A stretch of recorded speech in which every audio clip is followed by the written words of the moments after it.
Hello. Goddamn. Excuse me. Hello, everyone, and welcome back to the Continuum. I hope the audio is okay. I hope you can hear me just fine. I'm just going to bring this up on my phone so I can stay in touch with the chats because it tends to lag here a bit on. Oh, don't want to echo here. Sorry about that. Okay, so I've got you here on my chats on my phone because I just want to keep in pace with that. So there's one watching so far, it seems. I'm just going to wait for a couple of more to come in before we get started. Today we're going to be talking about Star Trek Discovery Season 3 and my theory on what the plot line is. And I do have a theory. I think it's going to borrow from a previous Trek trope that we've seen before. I don't think it's going to be anything new, but I think what they're going to do here in Season 3 essentially just expand on what was a self-contained story in The Next Generation. And yeah, so as I said, there's only one watching now. I'm going to wait for a few more to come popping in. Hopefully they will soon.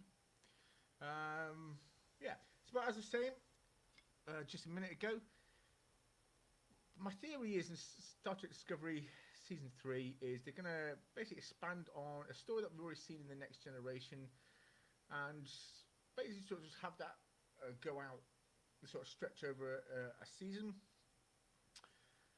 I also think this might be also the final season with Michael Burnham, and rather than staying with Discovery, she'll move off to the Section 31 show, in my opinion.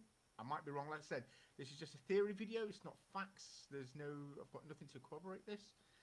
But hopefully but I think this is my theory, and I'm hoping I'm right, that she'll move off to the Section 31 show with Georgiou, and Discovery will carry on without Michael Burnham. It will carry on with then Saru as the captain. Michael Burnham, like I just said a minute ago, Michael Burnham will go off with Georgiou back to the past and being the new Section 31, because we know at the end of Discovery Season 2, what was the official Section 31 was disbanded because everyone knew of its existence. And obviously then what we saw in DS9, the Section 31 there, Section 31 was more of a secret. Most people didn't really know about it, unless you sort of knew someone who was in Section 31 in the past. I think even then most of them didn't know about it, unless like I said, you met someone who was Section 31. Alright, we're going to wait for a few more to pop in. Hopefully, if you're here, by the way, don't see anyone in chats, but come and say hello, by all means. Yeah. So, we're just going to get on with it then. It's a shame only one watching, but hey, alright. A little disappointing.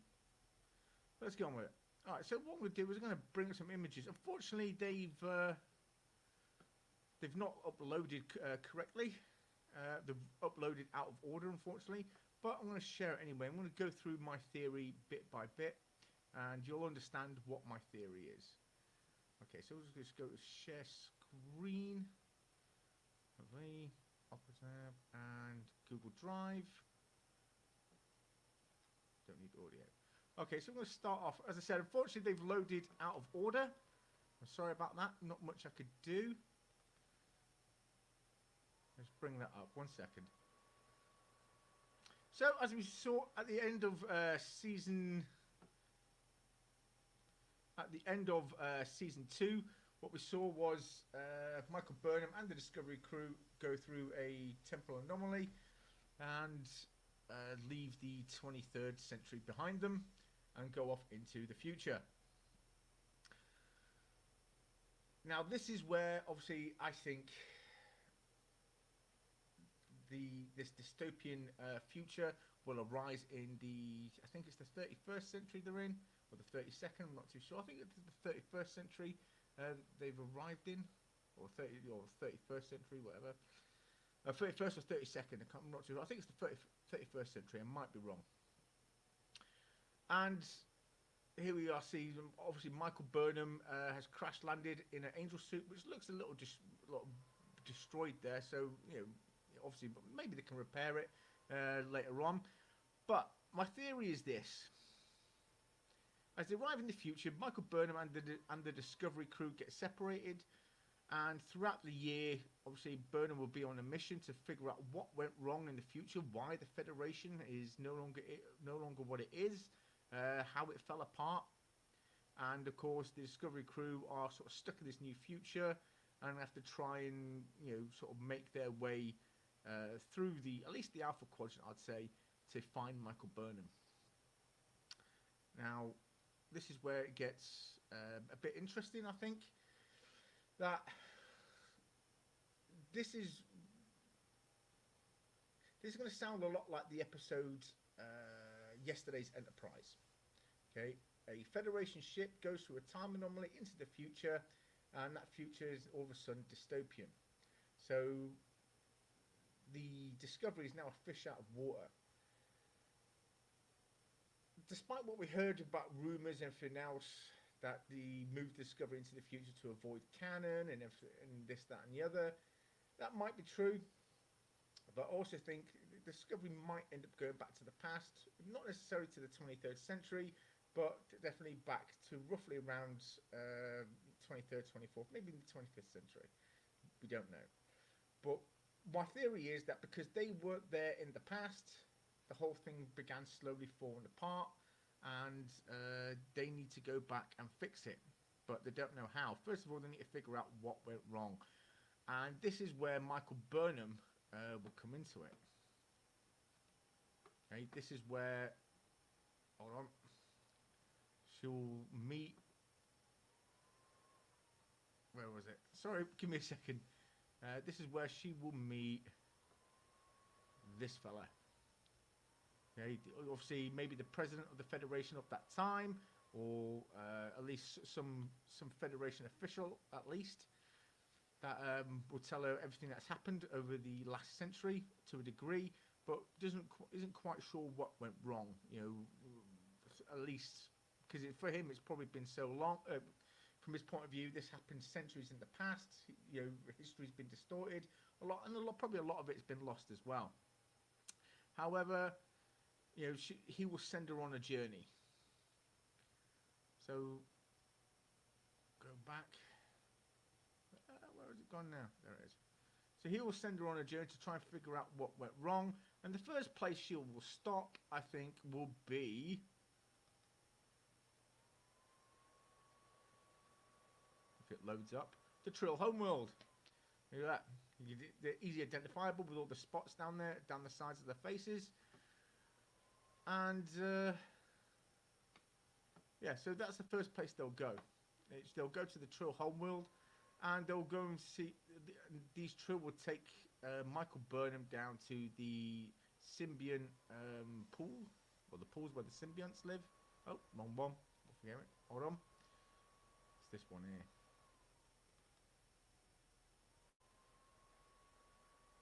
To the symbiont gestation pools. And from there, obviously, she'll learn about the symbionts and the Trill, the relationship between the two species.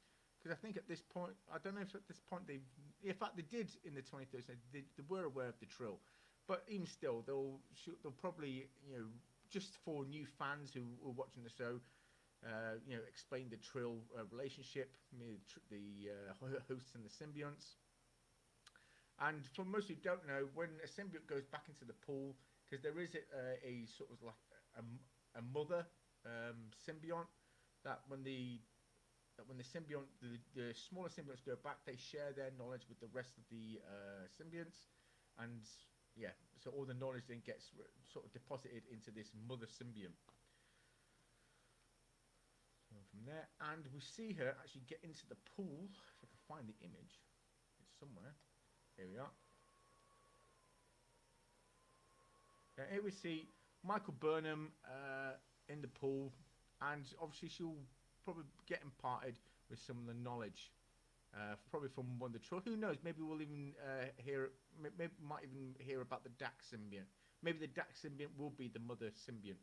Who knows? We might see a couple of cameos in there, maybe, as we've seen in the past, when Jadzia went into the pool to meet Duran. Duran came out the water, so maybe she will, have a connection. And as we know, it has happened that previous host personalities can be imparted onto another life form via a ritual. So she might end up gaining the knowledge from, say, Jadzia, Curzon, and other Trill hosts that have carried a symbiote, not necessarily just Dax. But hey, that's just the way it is. But yeah, it's a ceremony that we saw in DS9 twice. Once with Jadzia and once then with Esri, as they sort of brought the old host personalities forward and then implanted them somehow via a ritual into other personalities. I think Curzon took over Odo, Duran got Cisco, Tarius got Julian Bashir, Emily went into Major Kira. So there's a few of them, and I think one of them, the nervous one went into O'Brien as well. I can't remember his name, but yeah. So that was probably what's going to happen here, and she'll obviously and she'll get a lot of knowledge of the stuff everything that happened over the centuries.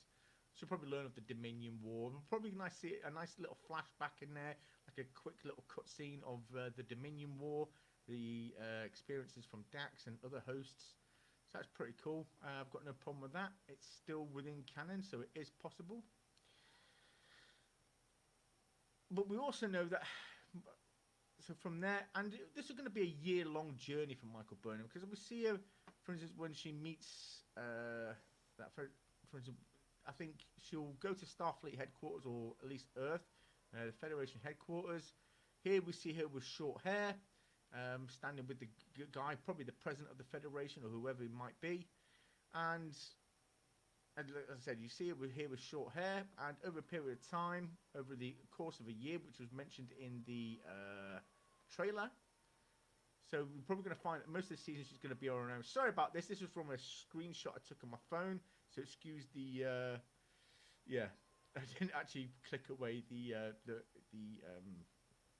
whatever they're called, the play buttons or play buttons here. Sorry about that. I didn't click away the control panel. But here, her hair starts to grow slightly longer. And once again, longer. Until she's got fully long dreadlocks or braids, whatever you want to call them, hanging from her head. So, and this is going to take place over a period of a year. So she's going to go out looking for answers. There's not a lot of help out there for her, I think. Clearly she's living in this little shuttlecraft, whatever it is. You've got containers here full of food and whatever else. She's probably found some little knickknacks as she went along. Bits and pieces here, and I can't blame her. Why not? You might as well if you're going to live in something, you might as well make it look like home. She'll probably become a space trucker for a year. But yeah, and one of the things you said before, that the Federation's fallen apart. We look at the old Starfleet emblems. They had a lot more stars in the insignia. Well, here's a lot less of them. So you can definitely tell it's more of a dystopia. And the reason for that, like I said just a little bit earlier, the Discovery went through a temporal anomaly just like the 1701C did. It went into the future because they were no longer there in the past. Obviously, something happened something happened that had a repercussion over the course of history, causing the Federation to sort of fall apart. So maybe the way things are in Picard, and I know that Picard has a lot of fans. I'm not hating on Picard. It just seemed a little bit dark. This seemed a little bit dystopian from what we saw compared to the sort of Starfleet we knew in the TNG era, even during the time of the Dominion. So I think there's something to do with that, and I think the shows are going to somehow intermingle with this sort of story thread. And my theory is that they'll find out what went wrong, and Michael Burnham, Georgia, will go back to the past. Whether or not Discovery will stay in the future, I don't know. But I think the reason why they've separated Michael Burnham and the rest of the Discovery crew throughout this season is because they're going to let Saru be the captain of the ship, as we knew. They saw at close to the end of the second season. Pike hinted that Saru would become captain of the Discovery. So I'm guessing Michael Burnham's going to go off on her own. do her thing. Discovery will be doing their thing, and at the end of the season, once they figure out what needs to be fixed in the past, Michael Burnham and Georgia will go back to the past, go into the new Section 31, which is a dead secret. Nobody knows about it, unlike the previous Section 31, which was sort of known about. And thus it will keep Michael Burnham's secret. Discovery stays in the future, and it will be up to Michael Burnham and Georgiou in the first season of Section 31 show to fix what happened in the past to prevent the future that's coming up in the 31st or 32nd century. And that is my that is my theory, really. I'm quite interested to see a few things though in this show. One of them is, I want to know who these guys are. Are they Federation citizens? Are they part of some galactic union? Some new version of the Federation? Because we've got different races here. You got two Andorans, a human, a Cardassian. I can't remember what Morn's race is called, but there's definitely a member of his race there, and a new one here, seen second from the left, which looks pretty cool. So I'm looking forward to finding out what that alien is. It's not a Tellarite. At first time I saw it, I thought it might be a Tellarite, but it's not a Tellarite. So I'm not too sure what it is. I'm also quite interested in these new hand laser phaser cannons, whatever they are. They look quite cool. So they're probably more than just a weapon. I think they're probably also scanners, and probably one or two other things as well. So it probably doubles or triples as a few different. Probably has many different functions. So it probably works as a tricorder and a phaser and whatever else, which I'm looking forward to. But looking forward to that. But I'm interested to know how that Federation fell apart, what it was that led to it. But one of the reasons we also know that they're separated over a year, if I can find it, is this image here, because we see Tilly and Burnham all running towards each other, saying hello. And like I said, you can see over the course of the year, her hair went from short to growing long. And Tilly obviously happy to see her, and the rest of the crew coming down to say hello as well. But I am definitely thinking, I definitely believe that this will be Michael Burnham's last season in the Discovery show, not the last season in Star Trek. I do believe she will leave Discovery and go off into Section 31, but I could be wrong. Remember, this is just a theory video. It's not. I'm not. Saying. I'm not trying to tell you what is or what isn't. These aren't facts. It's just a theory video. But I do hope. My theory is correct, at least in part. But I think it's the theory is very similar to that of the episode yesterday's Enterprise, where the 71C went into the future, the timeline changed, and we had a dystopian TNG era timeline where they were facing off against the Klingons. There was a war and everything else, and they had to send the 1701 back in time in order to fix the present. So I'm just going to get rid of this. 1 second. I see there's 3 watching now. Come say hello. Thomas Connolly, hello. How are you doing? Glad to see you, buddy. Hope you're doing okay. Unfortunately, you're just coming close to the end of the stream. But yeah, that's my theory essentially. That when Discovery and Michael Burnham went into the future, somehow the timeline changed, and something happened. Basically, because they weren't there to stop an event or allow an event to take place, that essentially over the course of history, the whole thing just went skew-whiff, and over the centuries, the Federation fell apart, and that's probably why we saw the way things were in Discovery. That it was somewhat dark. It's sort of a little bit more dystopian than what we were used to in the old TNG era sort of Earth. Earth looked a lot more like paradise. Earth was paradise. Where we saw here in Picard, it was a little bit different, and I think that it's in there where the problem will lie. Okay, that because Discovery left over the centuries, things just went horribly wrong because of a single incident. It could have been something big, it could have been something small. So when they went off to the future, they see this dystopian this dystopian future, the Federation pretty much falling apart. It barely exists anymore, and essentially they have to then figure out what went wrong in the past. Michael Burnham and Georgia will go back because we know Georgia's going to be in the new Section 31 show, and the only one who can fly the Red Angel suit, as we know, is Michael Burnham, because it's specifically set to her, to her and her mother's biometrics, shall we say. So they will both have to end up going back to the past. Michael Burnham will join the new Section 31 along with Georgiou, and Discovery will continue on without Michael Burnham. Michael Burnham will be in the Section 31 show, and Sarah will carry on as the captain of the USS Discovery. But let me know what your thoughts are, guys. Do you have any thoughts on this subject?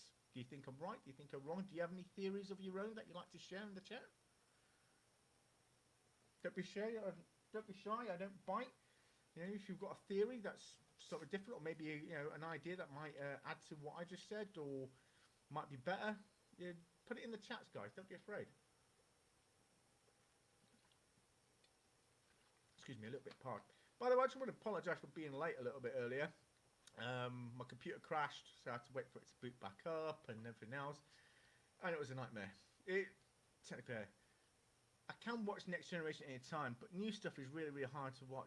It is, and I think you got to keep in mind, the guys who made the Next Gen era, the Next Gen had the benefit of Gene Roddenberry, DC Fontana, and some of the previous creators from the original show basically get the ball rolling, and they did get the ball rolling, and that ball rolled for from 1987 to 2005. So that's a good long time. That's 18 years of Star Trek. And the ball just got passed on from one to the next and the next and the next. Ira Behr, Brandon Braga, Rick Berman, so on and so forth. All these different creators, and then there's a stopgap.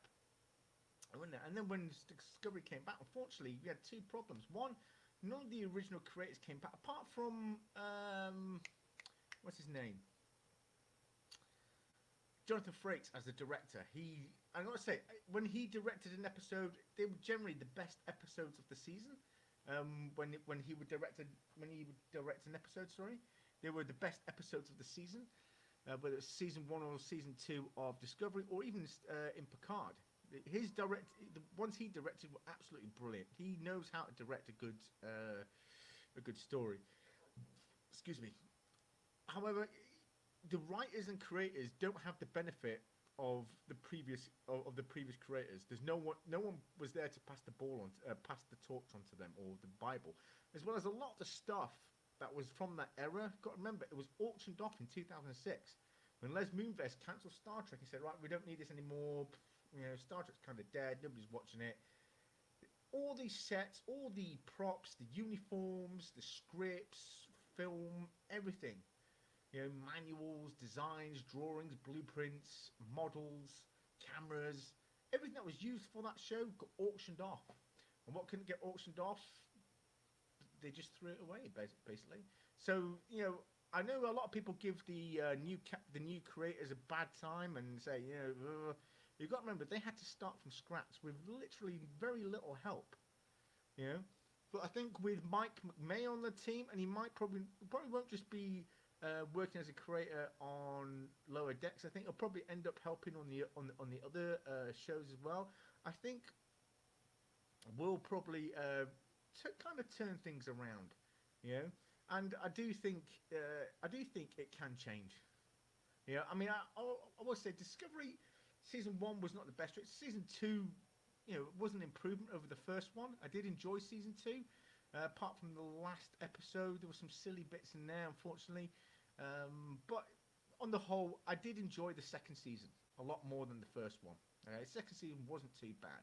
Picard had its ups and downs. There were some good episodes. The first few episodes were not bad. Kind of dipped down, and then it got better again. Okay, it had some really cool moments. Good writers and ideas. Yeah, well, the problem is it's not just about having good writers and ideas. The problem is also understanding the lore and the content. You can write anything you want. You can have the best writer in the world, but if they don't understand it, there is a problem in that. Yeah, but they are. I have seen that from the first season of Discovery to what we got now, it has improved over time. It has gotten better. Right? It's not like it was bad and then just stayed bad all the way through. It got better as it went along. But yeah, so I enjoyed season two Discovery. It's not. I said it's not great. It's not amazing. It was still a hell of a lot better than the first season. Picard was still a lot better than the first season of Discovery as well. I said the first season of Discovery. I think a lot of people still have a sour taste of the first season. I think, and it's still sort of a sore wound. I think for many personally. I said I don't think it's the worst thing ever made. However, it was for me the hardest part. I think where they went wrong was basically putting it into the 20, well, making it another prequel was the worst way to go. Yeah, if they said it in the future and then the new Klingon design, they could have just explained it away as they did the previous times that they just changed because of a genetic mutation or of a serum, and that's the way it is. And yeah, okay, it's explained away, not a problem. And yeah, so we would just have this new Klingon design, and it wouldn't have been an issue, I think. Yeah. But yeah, you got to remember the creators of the new Trek shows did not have the benefit of Gene Roddenberry, DC Fontana, and all the other guys. Or Jeffrey Coons, and then obviously Rick Berman, Brannon Braga, Ira Bear, and all the other writers that worked on the show. I think the only real sort of contribution they got from the previous generation of Star Trek is Jonathan Frakes, who works as a director. I don't think he does much writing on the show. I think he mainly just directs. And funny enough, like I said a minute ago, when he directs an episode, they are the best episodes. I think even in the Fandom Menace side, I think with those the episodes directed by Jonathan Frakes are the best ones. Or at least when I see their reviews. When I see their reviews on the ones directed by Jonathan Frakes, they tend to complain less about it. But on the whole, I don't think they're all that bad, as a lot of people say they are. It will improve on time, of course it will. We've had 2 seasons of one show, and so far, one season of Picard, and we're still in the first season of Lower Decks. And so far, Lower Decks is my favourite of the new Trek shows because it's got some good humour, and I think Mike McMahon has a better understanding of the lore than I think some of the creators on the other shows. But hey, it's just the way it's going to be. But I think with the success, and I am enjoying Lower Decks. I think he'll probably end up staying. They'll probably end up keeping Mike McMahon on board for other shows.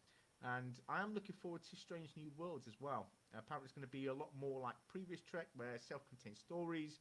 Apparently a longer season as well. It's going to be a bit longer than 13 episodes. I think you're going to end up with maybe 15 or 16 episodes, at least for the first season. And they're going to be about 45-minute long episodes with self-contained stories. And I am looking forward to that. I am very much looking forward to that. Well, guys, that was the end of the stream, unfortunately.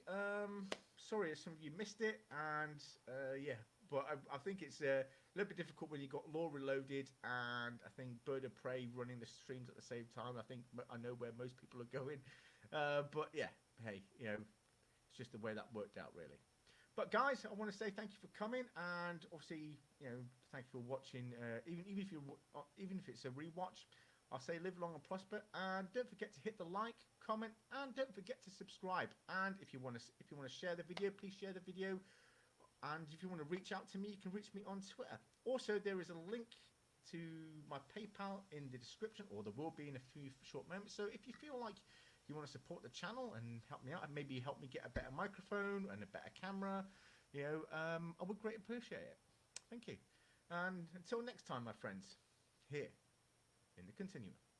Good night.